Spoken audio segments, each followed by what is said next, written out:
Assunto, eu convido agora para a nossa conversa o especialista em segurança pública, Jaime Fusco. Jaime, seja muito bem-vindo ao Poder Expresso, é um prazer tê-lo conosco aqui com a gente. Eu queria primeiro perguntar ao senhor como avalia esses discursos, né? Essa criação desse consórcio da paz, o governo defendendo, né, a tramitação ali da PEC da Segurança Pública que está no Congresso Nacional. Como que o senhor avalia tudo isso com relação à segurança pública no Rio, que a gente viu que não está nada boa, né? Bom, eu acho, no primeiro aspecto técnico, primeiramente, boa tarde. No primeiro aspecto técnico, eu acho muito viável o compartilhamento de diversas informações, sobretudo de estrutura. Mas eu também acho que é importante que o governo federal participe com a Polícia Federal disso tudo. Eu acho a iniciativa muito boa, mas ela tem alguns aspectos práticos que precisam ser trabalhados.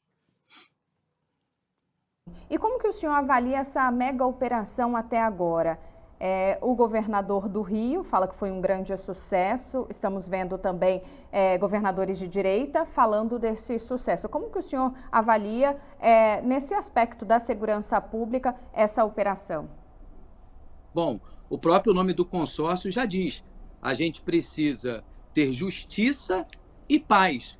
A operação policial, ela é um ato, mas ela precisa ser pautado pela justiça e pela paz. Não adianta a gente transmitir para a população a ideia de que justiça foi feita sem que deixe a paz para a comunidade ou a paz do Rio de Janeiro. A impressão que eu tenho é que o Rio de Janeiro não vive uma situação ainda de paz, mesmo após a operação. Tem muito se falado a respeito dos mortos, né? Entramos ao vivo do Rio de Janeiro, também tivemos um boletim ali em frente ao IML e a gente está acompanhando toda essa situação da identificação dos corpos. Hoje, o governo do Rio já fala em 99 corpos identificados. O senhor acha que todo esse trabalho talvez mude essa narrativa, a divulgação da lista desses mortos? Isso atende ao princípio da transparência ou expõe falhas graves da identificação? Porque estamos vendo todo esse discurso de demora, de quem são essas pessoas, são realmente do crime organizado, não são? Como que o senhor avalia? Bom, a gente falou de justiça. O nome do consórcio é um consórcio da paz. É necessário que tenha justiça e paz. Eu vi uma imagem de uma cabeça cortada. Eu entendo que a corregedoria da polícia precisa apurar para saber qual foi o carrasco, já que a gente está falando de justiça e paz, qual foi o carrasco que arrancou aquela cabeça. Porque senão vai passar a ideia para a população de que a polícia mata e não resolve. Precisa apresentar o carrasco. E operações nesse sentido? A gente trouxe muito esse discurso de governo federal e governo do Rio de Janeiro falando sobre a falta de ajuda, do apoio do governo federal e o governo federal falando que não foi acionado. Para um sucesso efetivo de uma operação grandiosa mesmo, de grande porte como essa, mais de 2.000 policiais nas ruas, né, nos dois complexos Alemão e Penha. O que precisa de fato para todos os lados, talvez, não sei se isso é possível também, saírem tranquilos e realizados? Assim, olha, essa operação foi um sucesso, conseguimos atingir esse objetivo. A gente precisa, todo mundo junto, tentar transformar chumbo em ouro. E como que a gente transforma chumbo em ouro? É o choque de ideias, interação. No momento que esse choque de ideias desses grandes núcleos, que é o governo federal, os estados, juntos, eles se chocam, a gente expulsa, né, conforme falar a questão do chumbo em ouro, e aí você extrai o ouro disso tudo. E qual é o ouro disso tudo? É a imagem da polícia, não da polícia que atende favores políticos ou interesses políticos. É a polícia que tem estrutura, é a polícia que tem plano de saúde. Isso que precisa acontecer. A população entender que a justiça vai servir e proteger. A polícia vai servir e proteger. É isso. Então, alimentar ali a base mesmo, né? Que é essa questão do própria condição de trabalho policial vai melhorar toda essa situação. O senhor acha que hoje essas operações estão muito ali ligadas, concentradas a uma política de confronto? Bom, eu como especialista, eu preciso falar sobre isso. O que enfraquece o crime é o dinheiro. A gente precisa prender e apreender dinheiro. Por quê? Se a gente faz uma operação com uma escala macro como essa, apresenta uma grande quantidade de mortos e não apresenta espécie apreendida, essa operação, no meu ponto de vista como especialista, ela não tem valor. Por que ela não tem valor, além de contar os corpos? Por que ela não tem valor? Ela não tem valor porque ela passa da premissa de que o dia seguinte o crime vai voltar a oprimir, vai voltar a fazer baile, a botar as meninas de 12, 13, 14 anos para dançar, vai voltar a oprimir a população. Por quê? Porque o dinheiro não foi apreendido. Se o dinheiro não foi apreendido, ele vai comprar arma de novo. Então precisa fortalecer com essa interação, com esse consórcio, o combate à arma de fogo, a transferência desses soldados do crime para outros estados da federação. É importante, sim, a participação da polícia, mas também é importante a participação da população quando ela acredita na polícia, informando onde é que estão esses criminosos. Para quem não é do Rio de Janeiro, até mesmo para quem não tem esse conhecimento amplo, né, da especialidade do senhor, qual hoje é a situação do Rio de Janeiro quando se trata de facção criminosa?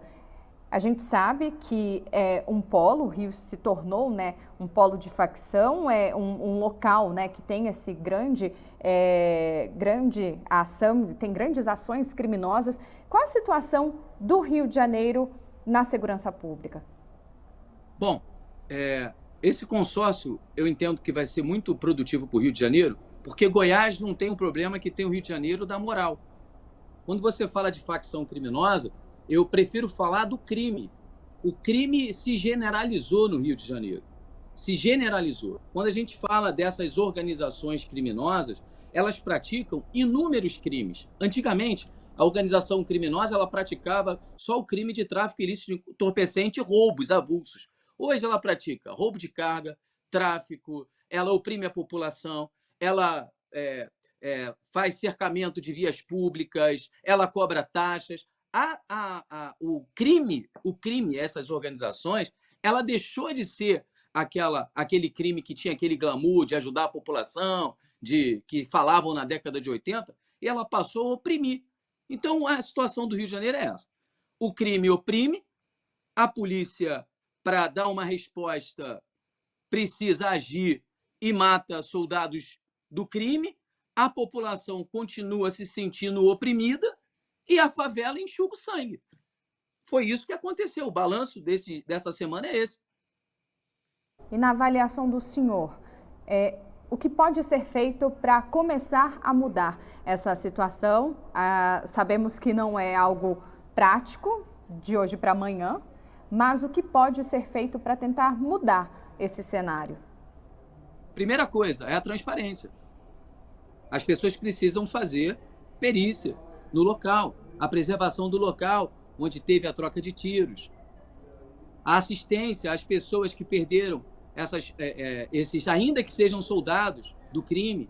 Essas pessoas precisam, os pais, as mães, a gente não tem nada com isso. Eles são pessoas de bem. Então, eles precisam de uma assistência do Estado. As crianças, que hoje têm 10 anos e daqui a 10 anos vão ter 20 anos, ou as crianças que têm 15 anos, daqui a 5 anos, elas vão ter 20 anos, a gente vai fazer outra operação dessa para buscar soldados do crime? Então, a gente precisa pegar a mão de obra do crime, que é acolher essas crianças que hoje têm 10 e esses pré-adolescentes que têm 15 anos. Só assim a gente vai conseguir tirar essa mão de obra do crime, certo? E vai conseguir também avanços com relação à educação da população e a população acreditar na polícia. Porque o problema do Rio é moral. A população não acredita na polícia porque a polícia não faz um patrulhamento adequado dentro das comunidades. O patrulhamento é nas vias públicas, fora da comunidade. E isso não é culpa do policial. Por quê? O policial também não tem condições, porque só as viaturas operacionais são blindadas. As viaturas são semi-blindadas. O delegado que tomou um tiro está no hospital porque tem plano de saúde. Já o agente que foi baleado está no hospital público porque não tem plano de saúde. Nem plano de saúde o policial tem. Então é necessário que a gente reforce, sim, faça consórcio, sim, mas como é que vai ficar o salário? Quem é que vai ganhar mais? O policial de Goiânia vai ganhar mais do que o policial do Rio? O policial do Rio vai ganhar mais do que o policial do outro estado? A gente precisa tentar entender essa engenharia. E eu entendo que a gente deveria, para ter avanços, conversar mais com os policiais, com o soldado, com o sargento e com a população. Por quê? A ouvidoria e a corregedoria, ela precisa atuar. Só assim a população vai confiar cada vez mais na polícia. Porque, infelizmente, no cotidiano, diferentemente do que acontece em Goiás e no outro estado, que os índices estão sob controle, no Rio de Janeiro a população não confia mais. E quando o senhor fala, né, dessa falta de acesso do policial às comunidades, porque quando a gente olha também o poder bélico, o poder de estrutura de uma facção criminosa, até pelo material apreendido, mais de 80 fuzis, enfim, o próprio policial não tem um armamento, uma estrutura como esses criminosos muitas vezes têm, né? Mas assim, a gente precisa combater quem traz essa carga, tanto de droga quanto de fuzil. O fuzil, ele não nasce numa comunidade do Rio de Janeiro, assim como nem a cocaína, nem a maconha.